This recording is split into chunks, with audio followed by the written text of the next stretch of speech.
नमस्कार दोस्तों, मेरा नाम है विजय कुमार। आप देख रहे हैं कॉमिक्स पिटारा चैनल को। तो चलिए दोस्तों, मनोज चित्रकथा की इस शानदार कॉमिक्स को शुरू करते हैं, जिसका नाम है मरघट की बेतालनी। आप देख सकते हैं इसका कवर पृष्ठ, जो कि कुछ इस तरह का है। तो चलिए इसके शानदार स्टोरी को शुरू करते हैं। बहुत समय पहले की बात है। मानपुर राज्य पर राजा प्रताप सिंह राज करते थे। बहुत मनौती एवं पूजा पाठ करवाने के बाद विवाह के ठीक 25 वर्ष बाद उनके यहाँ पुत्र का जन्म हुआ। आहा, मेरे प्रभु, तू बड़ा दयालु है। तूने देर से ही सही, पर मेरा चिर अभिलाषित आशा को पूरा तो किया। सारे राज्य में युवराज के जन्म की खुशी में जगह जगह उत्सवों का आयोजन किया गया। युवराज के जन्म के दूसरे दिन जब राजा प्रताप सिंह दरबार में बैठा था, तो रामकृष्ण नाम का एक ज्योतिषी उसके दरबार में आया। महाराज, मैंने सुना है आपके यहाँ पुत्र उत्पन्न हुआ है। तुमने ठीक सुना है पंडित जी। महाराज, मैं एक ज्योतिषी हूँ। मेरी तीव्र इच्छा है कि नवजात युवराज की जन्मपत्री मैं बनाऊं। ये तो बड़ी खुशी की बात है।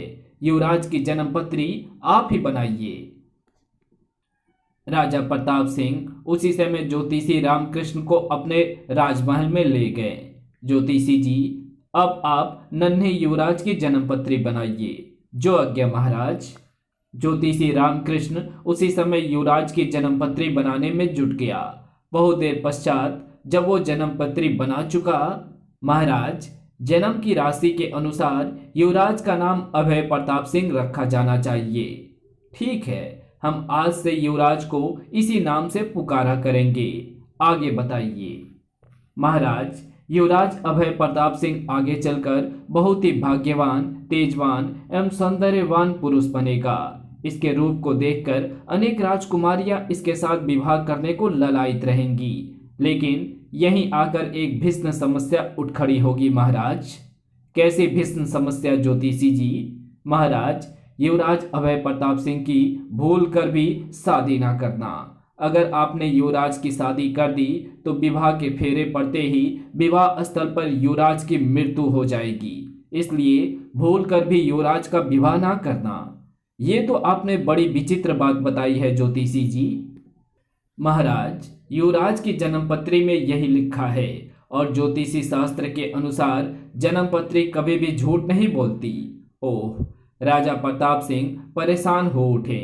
उस रात जब प्रताप सिंह महारानी ज्वाला देवी के पास पहुंचे, तो महारानी उनके चेहरे को देखकर बोली, क्या बात है महाराज, आपके मुखमंडल पर चिंता की रेखाएं क्यों दृष्टिगोचर हो रही है? महारानी, एक ओर हमें पुत्र जन्म की बेहद खुशी है, तो दूसरी ओर हम उसके भाग्य के बारे में जानकर दुखी हो उठे हैं। महाराज, ऐसा क्या लिखा है नन्हे युवराज के भाग्य में? महारानी, युवराज की जन्मपत्री बनाने वाले ज्योतिषी ने बताया है कि युवराज का विवाह नहीं होना चाहिए, क्योंकि ज्योतिषी के अनुसार विवाह की मंगल ध्वनि के बीच युवराज की मृत्यु का विलाप गूंज उठेगा। ओह, मेरे लाडले की भाग्य रेखाएं क्या इतनी बुरी है? कहकर महारानी ने पास लेटे युवराज के माथे पर चुंबन अंकित कर दिया। तत्काल ही उसकी आंखों में आंसू उमड़ आए। ये देखकर प्रताप सिंह चौंके। ये क्या महारानी, तुम्हारी आंखों में आंसू? ऐसा क्यों? महाराज, मैं अपने लाडले की फूटी किस्मत पर रो रही हूं। महारानी, इस प्रकार आंसू बहाना कायरता की निशानी है, और फिर आने वाले कल की फिक्र में हम आज आंसू क्यों बहाएं? महाराज, आप पुरुष हैं, आप एक नारी की ममता की पीड़ा क्या जाने? महारानी, तुम गलत कह रही हो। तुम्हारी तरह हमारे हृदय में भी युवराज के प्रति अगाध स्नेह है। हम भी उसके भाग्य के बारे में जानकर दुखी हैं। कहकर प्रताप सिंह ने पुत्र को छाती से लगा लिया। समय बीतने के साथ साथ पूरी राशि आन बान के साथ युवराज अभय प्रताप सिंह का लालन पालन होने लगा। आजा मेरे नन्हे छौने, जल्दी से मेरी गोद में आजा। इसी प्रकार लाड़ प्यार में पलता युवराज धीरे धीरे बड़ा होने लगा। पूरे 20 वर्ष ना जाने कब चुपके से पंख लगाकर उड़ गए। उनका इसका किसी को पता भी ना चला। इन वर्षों में युवराज अभय प्रताप सिंह एक बांका सजीला राजकुमार बन चुका था। महारानी, हमारा पुत्र कैसा गबरू जवान हो गया है, कैसी पहाड़ जैसी चौड़ी छाती है इसकी। महाराज, ऐसी बातें बोलकर क्या खुद ही अपने बेटे को नजर लगाओगे? एक दिन अभय प्रताप सिंह राजा प्रताप सिंह से बोला, पिताजी महाराज, मैं वन में अखेट खेलने जाना चाहता हूँ। ठीक है बेटा, हम तुम्हारे शिकार पर जाने का प्रबंध करवा देते हैं। पिताजी महाराज, क्षमा करें, मैं अखेट पर अपने साथ सैनिकों की टुकड़ी नहीं ले जाऊंगा। तो क्या तुम अकेले ही वन में अखेट करने जाना चाहते हो राजकुमार? हाँ पिताजी महाराज, सैनिकों की छत्र छाया में आखेट करना मुझे बिल्कुल भी पसंद नहीं। तुम्हारे विचार जानकर हमें अपार खुशी हुई है युवराज। तब अभय प्रताप सिंह पिता से आज्ञा ले आखेट करने अकेला ही वन की ओर चल दिया। वन में पहुंचकर उसने एक सफेद बाघ का शिकार किया। युवराज के एक ही तीर से बाघ स्वर्ग से धार गया। जैसे ही घोड़े से उतरकर युवराज अभय प्रताप सिंह मृत बाघ के पास पहुंचा, वाह शिकारी वाह, क्या अचूक निशाना है तुम्हारा। किसी नारी की आवाज सुनकर अभय प्रताप ने तेजी से पलटकर देखा। कौन है आप? मैं कौस्तुभपुर की राजकुमारी भाग्य लक्ष्मी हूं। आपका परिचय? मैं मानपुर राज्य का राजकुमार अभय प्रताप सिंह हूं। राजकुमारी, लेकिन एक बात मेरी समझ में नहीं आई, आप अकेले इस बियावान वन में क्या कर रही हैं? मैं भी आप ही की तरह इस वन में अखेट करने आई हूं राजकुमार। तो आइए राजकुमारी जी, एक से दो भले, क्यों ना हम दोनों मिलकर आखेट करें। विचार तो आपका अच्छा है राजकुमार। फिर दोनों इकट्ठे आखेट करने वन में निकल पड़े। कैसा सजीला युवक है, अगर इससे मेरा विवाह हो जाए तो। राजकुमारी भाग्य लक्ष्मी तो बहुत विलक्षण सुंदरी है, अगर ये मेरी पत्नी बन जाए तो। पूरे दिन दोनों ने मिलकर जंगली जानवरों का शिकार किया। संध्या होने पर अभय प्रताप ने राजकुमारी भाग्य लक्ष्मी से कहा, राजकुमारी जी, कुछ ही देर बाद दिन छिपने वाला है, इसलिए अब हमें जल्दी ही वन से बाहर निकलना चाहिए। आप ठीक कह रहे हैं राजकुमार। अतः दोनों घोड़े दौड़ाने वन के बाहर जा पहुंचे। अच्छा राजकुमार, विदा। राजकुमारी जी, आपसे विदा लेने से पहले मैं आपसे कुछ कहना चाहता हूं। क्या कहना चाहते हैं राजकुमार? राजकुमारी भाग्य लक्ष्मी, तुम बहुत सुंदर हो। मेरी हार्दिक इच्छा है कि तुम्हारा विवाह मुझसे ही हो। अभय प्रताप की बात सुनकर भाग्य लक्ष्मी ने लज्जा से पलकें झुका ली। राजकुमार, मुझे आपकी पत्नी बनकर खुशी होगी, पर मेरे विवाह के बारे में मैं नहीं, मेरे पिताजी महाराज निर्णय लेंगे। तब ठीक है, हम शीघ्र ही इस सिलसिले में अपना दूत आपके पिताजी के पास भेजेंगे। फिर दोनों एक दूसरे से विदा लेकर अपने अपने राज्य को रवाना हो गए। उसी रात जब युवराज अभय प्रताप अपने कक्ष में लौटा हुआ था, क्या बात है महारानी, युवराज जब से आखेट करके वापस लौटा है तब से खोया खोया सा अपने सैया पर ही लेटा हुआ है। पता नहीं ये युवराज को अचानक क्या हो गया है महाराज। महारानी, तुम इसी समय युवराज के पास जाओ और जाकर मालूम करो कि वो इस प्रकार उदास क्यों है। जो आज्ञा महाराज। महारानी उसी समय युवराज अभय प्रताप के पास गई। ओह, युवराज को तो मेरे यहाँ आने का भान तक नहीं हुआ है। एक ही दिन में ये कैसी अवस्था बना ली है युवराज ने। महारानी ने आगे बढ़कर उससे कहा, युवराज मेरे बेटे। महारानी का स्वर सुनकर अभय प्रताप की तंद्रता टूटी। माँ आप? हाँ बेटे, मैं ये पूछने आई हूँ कि तुम इस प्रकार उदास से अपने कक्ष में क्यों लौटे हुए हो? क्या तुम्हें कोई दुख है? क्या तुम्हें किसी ने कुछ कहा है? माँ, आपको भ्रम हुआ है। ना मैं उदास हूँ, ना ही मुझे कोई दुख है, और ना ही मुझे किसी ने कुछ कहा है। बेटे, तुम हमसे कुछ छिपा रहे हो। तुम्हें हमारी सौगंध है, जो भी बात है सच सच बताओ। ओह माँ, आपने मुझे अपनी सौगंध देकर ठीक नहीं किया। तो मेरी सौगंध की लाज रखते हुए जल्दी बताओ, तुम इस प्रकार खोए खोए से क्यों हो? महारानी की बात सुनकर अभय प्रताप कुछ सोचने लगा। वो महारानी को कुछ बताता हुआ हिचकिचा रहा था। युवराज मुझे कुछ बताता हुआ हिचकिचा रहा है, लगता है युवराज अपने दिल की बात मुझे इस तरह नहीं बताएगा। महारानी सोच में पड़ गई। वो मन ही मन अनुमान लगाने लगे कि युवराज को क्या कष्ट हो सकता है। सहसा ही उसे ध्यान आया, युवराज उम्र के जिस दौर से गुजर रहा है, अक्सर उस उम्र में युवकों को युवतियों से प्रेम हो जाया करता है। कहीं युवराज भी तो किसी युवती से प्रेम नहीं कर बैठा है। ये ध्यान आते ही महारानी ने अभय प्रताप से पूछा, युवराज कहीं तुम्हें किसी से प्रेम तो नहीं हो गया है? महारानी की बात सुनकर अभय प्रताप एक पल के लिए चौंका, फिर नजरें नीची करके बोला, माँ आपका अनुमान सही है। मुझे कौस्तभ मुझे कौस्तभपुर की राजकुमारी भाग्यलक्ष्मी से प्रेम हो गया है। मैं उससे विवाह करना चाहता हूँ। ओह, तो ये बात है। दूसरी ओर कक्ष के बाहर खड़ा राजा प्रताप सिंह भी बुरी तरह चौंका। युवराज का विवाह कैसे हो सकता है? युवराज को क्या पता कि विवाह करना उसके लिए कितना अहितकारी है। इधर महारानी ज्वाला देवी अभय प्रताप को समझा रही थी, बेटा तुम्हारा विवाह नहीं हो सकता, तुम्हें तो आजन्म ब्रह्मचारी रहना है। माँ ये आप क्या कह रही हैं? तब महारानी ने अभय प्रताप को सच ना बताकर सरासर सफेद झूठ बोलते हुए उससे कहा, बेटा मैं ठीक कह रही हूँ, हमने तुम्हें बड़ी मनौतियों के बाद पाया है। तुम्हारे जन्म से पहले ही हमने देवी माँ से मनौती मांगी थी कि यदि हमारे यहाँ पुत्र जन्म लेगा तो हम उसका विवाह नहीं करेंगे और वो आजन्म कुमारा रहेगा। माँ ये आपने कैसे विचित्र मनौती मांगी थी देवी माँ से।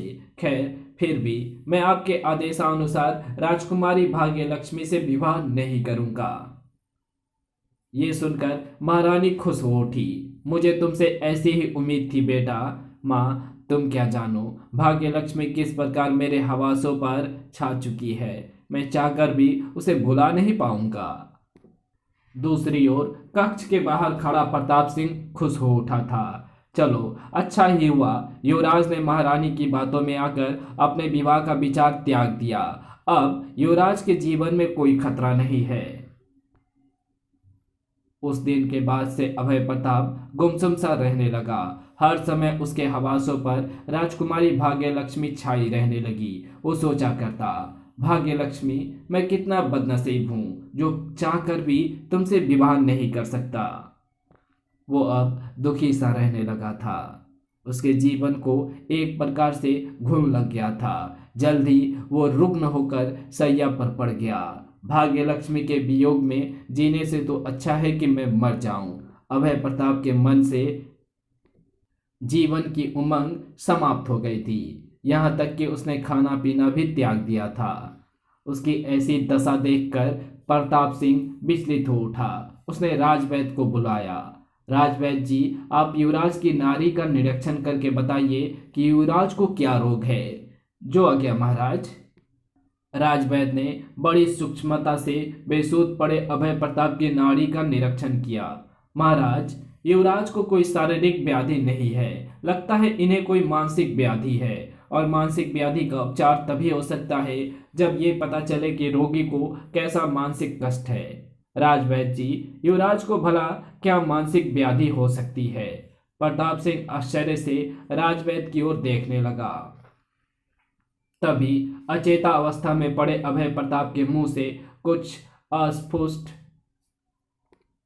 शब्द निकले। भाग्य लक्ष्मी। अभय प्रताप के मुंह से निकले अस्फुट स्वरों को सुनकर राजवैद्य चौंका।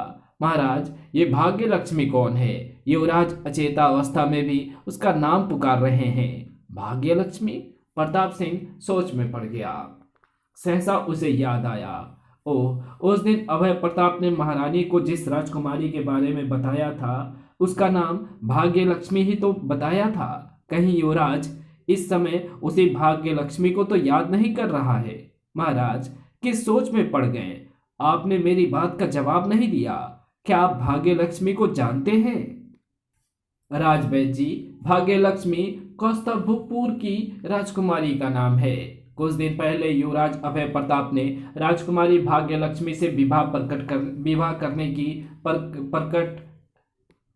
विवाह करने की इच्छा व्यक्त की थी, जिसे हमने ठुकरा दिया था। ओह, तो युवराज की बीमारी का मुख्य कारण ये है। कुछ सोचकर राजवैद्य ने प्रताप सिंह से कहा, महाराज, आपके कहने पर युवराज ने अपनी इच्छा का गला तो अवश्य घोट दिया था, पर वो मन से राजकुमारी भाग्य लक्ष्मी की याद नहीं निकाल सके, जिसके फलस्वरूप युवराज ने रोग शैया पकड़ ली। महाराज, शीघ्र ही कुछ कीजिए, वरना कुछ दिन बाद युवराज की दशा और बिगड़ जाएगी। राजवैद्य जी, अब आप ही बताइए कि हम क्या करें। महाराज, यदि आप किसी तरह युवराज को इस बात का विश्वास दिला सकें कि आप उनका विवाह राजकुमारी भाग्य लक्ष्मी से करने को तैयार हो गए हैं, तो बात बन सकती है। तब देखना युवराज कितनी जल्दी स्वास्थ्य लाभ प्राप्त कर सकते हैं। ओह, ये कैसे हो सकता है राजवैद्य जी?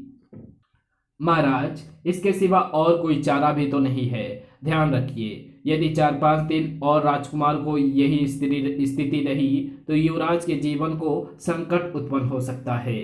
ओह, राजवैद्य की बात जब प्रताप सिंह ने महारानी ज्वाला देवी को बताई तो महाराज, अब ऐसी परिस्थिति में आप क्या करेंगे? महारानी, हमारी तो कुछ समझ में नहीं आ रहा है कि हम क्या करें। इधर देखते हैं तो कुआं है, उधर देखते हैं तो खाई नजर आती है। महाराज, मेरी मानो तो एक बात कहूं। कहिए महारानी। महाराज, यदि हम युवराज का विवाह करते हैं तब भी युवराज का जीवन संकट में है, और यदि युवराज का विवाह नहीं करते हैं तो भी युवराज का जीवन संकट में है। तब क्यों ना ऐसी अवस्था में हम युवराज की ही इच्छा ही पूरी कर दें। तो क्या कौस्तुभपुर की राजकुमारी भाग्य लक्ष्मी के साथ हम युवराज का विवाह कर दें? इसके सिवा और कोई चारा भी तो नहीं है महाराज। युवराज की दशा अब मुझसे और नहीं देखी जाती। ठीक है महारानी, तुम कहती हो तो हम ये भी करके देखते हैं। प्रताप सिंह के आदेश पर महारानी ज्वाला देवी उसी समय युवराज अभय प्रताप के कक्ष में गई। युवराज, आंखें खोलो, देखो राजकुमारी भाग्य लक्ष्मी तुमसे मिलने आई है। युवराज महारानी के शब्दों ने बेसुध युवराज पर जादू सा असर किया। उसने तत्काल आंखें खोलते हुए कहा, कहाँ है भाग्य लक्ष्मी? युवराज व्याकुल सा चारों ओर देखने लगा। उसकी व्याकुलता देखकर महारानी ने उससे कहा, पगले, भला बिन ब्याहे राजकुमारी भाग्य लक्ष्मी इस महल में कैसे आ सकती है? उठ, उदासी छोड़ और राजकुमारी भाग्य लक्ष्मी से विवाह करने की तैयारी कर। महारानी की बात सुनकर अभय प्रताप झटके से उठा। क्या आप सच कह रही हैं माँ? हाँ युवराज, लेकिन तब आपकी मांगी हुई मनौती का क्या होगा? बेटा, मनौती तुमसे ज्यादा कीमती नहीं है। तुम्हारी खुशी के लिए मैं अपनी मनौती तोड़ दूंगी। ओह माँ, आप कितनी अच्छी हैं। युवराज खुशी के आवेग में महारानी से लिपट गया और उसी दिन से स्वस्थ होता चला गया। तब एक दिन उसने प्रताप सिंह से आग्रह किया, पिताजी महाराज, अब आप शीघ्र ही दूत को कौस्तुभपुर के राजा कस्तूरी सेन के पास भेजिए। ठीक है युवराज, हम आज ही दूत को कौस्तुभपुर भेज देते हैं। इस कहानी को यहीं समाप्त करते हैं। इसके आगे कहानी पढ़ेंगे हम इसके पार्ट 2 में। तो मिलते हैं इसके दूसरे पार्ट में। तब तक के लिए बाय। अगर आपको ये वीडियो पसंद आई हो तो इस वीडियो को लाइक शेयर कमेंट जरूर कर देना। चैनल पे नए हो तो चैनल को सब्सक्राइब कर ऑल नोटिफिकेशन को सिलेक्ट जरूर कर देना। Thanks for watching my videos.